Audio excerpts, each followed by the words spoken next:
Hi, thanks for stopping by to watch me, Leah, cook kosher. And today I'm not only cooking kosher, I'm cooking kosher for Passover. Today, I'm using a recipe from Spice and Spirit. And if you haven't gotten this book, or the one that's for year-round kosher cooking, you really should.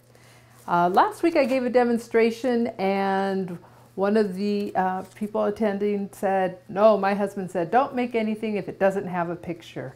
Well, this book doesn't have any pictures, but it has a lot of fabulous recipes. And this, the chocolate nut cake, way awesome. Let me show you how.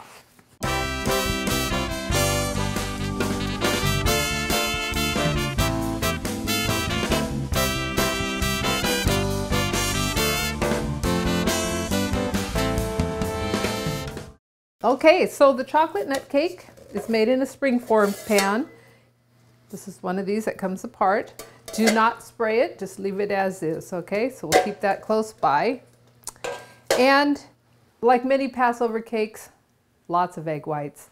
So we're going to want to beat our egg whites until they're very stiff.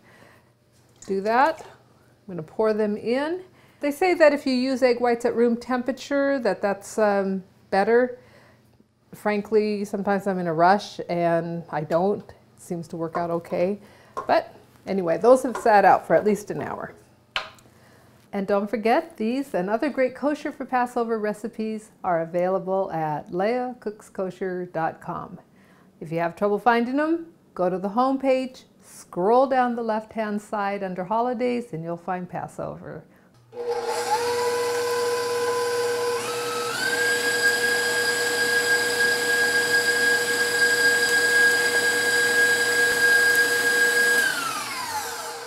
Frothy is when it's all bubbly on top, and then that's a great time to start adding the sugar a little bit at a time so it gets incorporated and it'll also dissolve.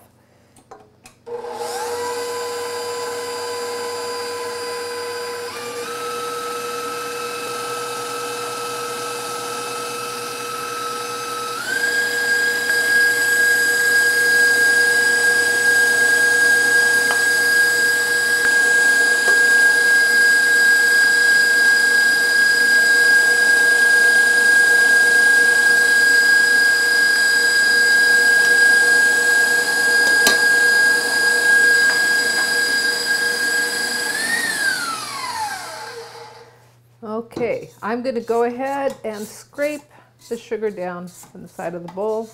And the recipe doesn't say to add lemon juice, but I'm going to squeeze in about a teaspoon. We can't use cream of tartar for our egg whites, but lemon juice works great. And let me just do it here first. So a little fresh squeezed lemon juice, about a teaspoon. A little strainer there. And now we're just going to keep beating these until they're shiny and stiff. And don't walk away from your egg whites. I always tell my chefs, do not walk away from your egg whites. They turn very quickly and we don't want them to look all dry and, you know, just stick with them.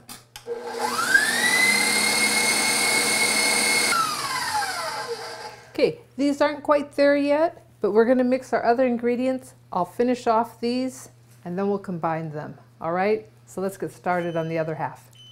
I'm going to use my big bowl here. Put all our egg yolks in. Basically, we're putting in most of our ingredients except the nuts. Sugar, potato starch. So this cake is gluten-free. And by the way, if you don't buy the book, I'll post the recipe online. I don't mind promoting Spirit and Spice Cookbook.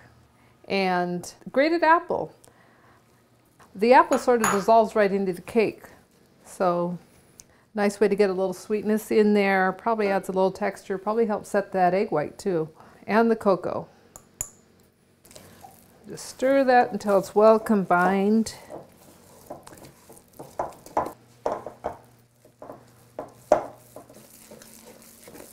All right. And now we can bring our egg whites up to a nice, stiff, shiny peak. I'll show you what that looks like in a minute.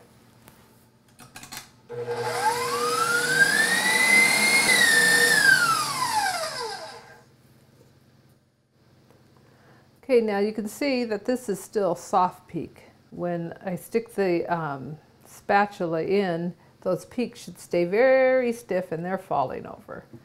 So not done, but nice and shiny.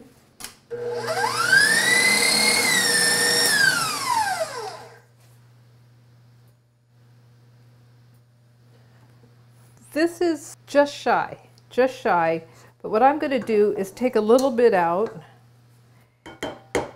and lighten my chocolate mixture.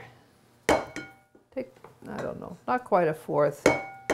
Just take a little bit out. I mean, see, you can see it's stiff, but I want it to feel a little bit more firm.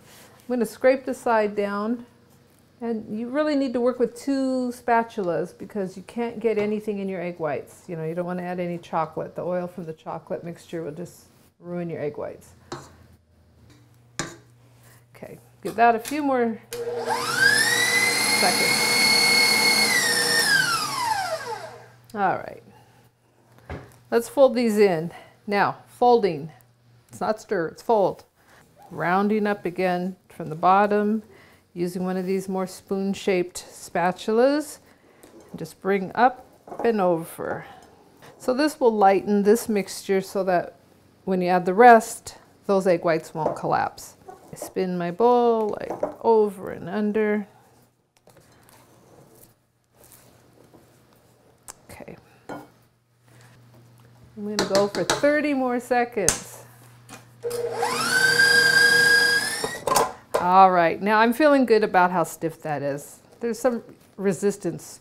It's where it breaks off, it doesn't fall back over, it's shiny, and it's very stiff.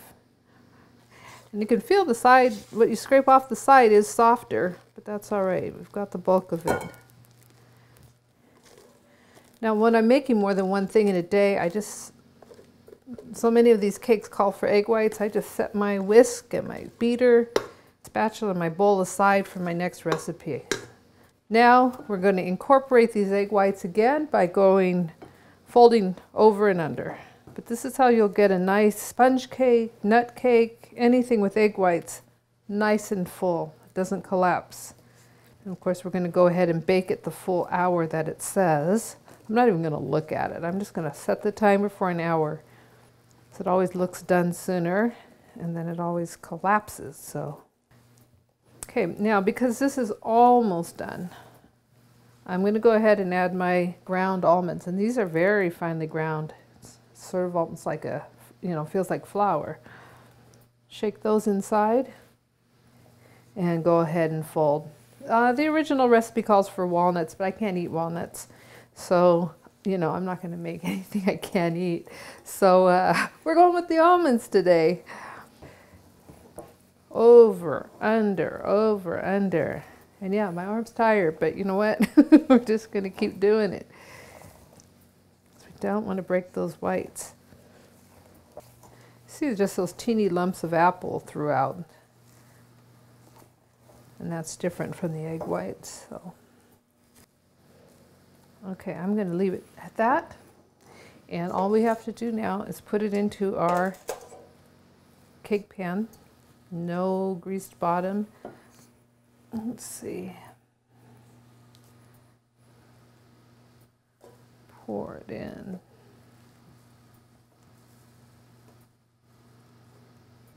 Now remember, after you bake this cake for an hour, it immediately gets inverted to cool.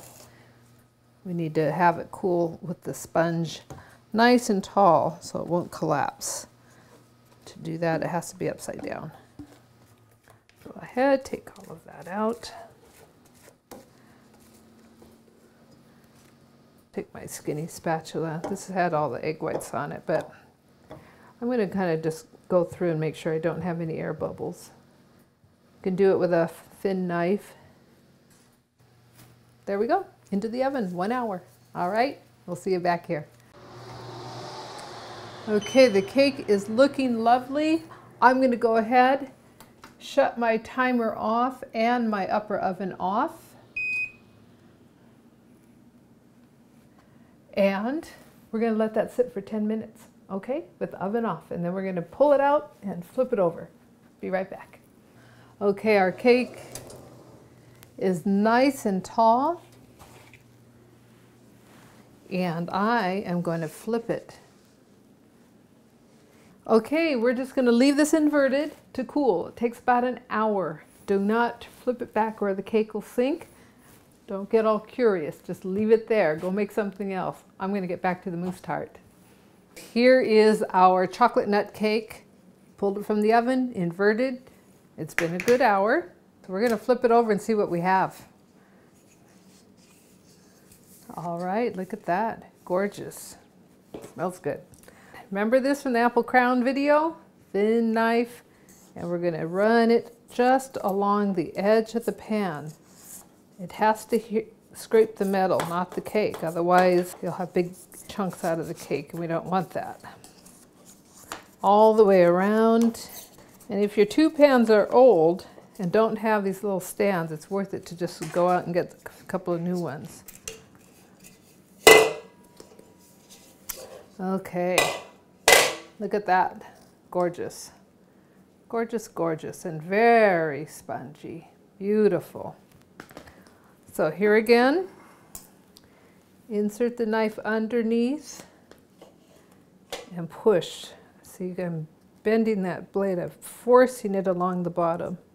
Just go all the way around.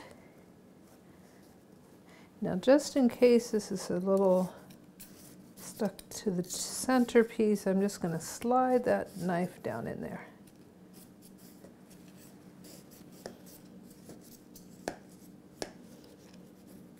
Now, a simple dessert like this, you could glaze it with chocolate, but I think just a nice dusting of powdered sugar, serve it with, strawberries. Now again, I'm twisting that. Twist, twist, twist. And down it goes. Perfect, perfect, perfect. Light, spongy. It's set up, it's not going to collapse. Gorgeous, gorgeous as is, even more gorgeous with strawberries and whipped cream. Yum! Happy Passover!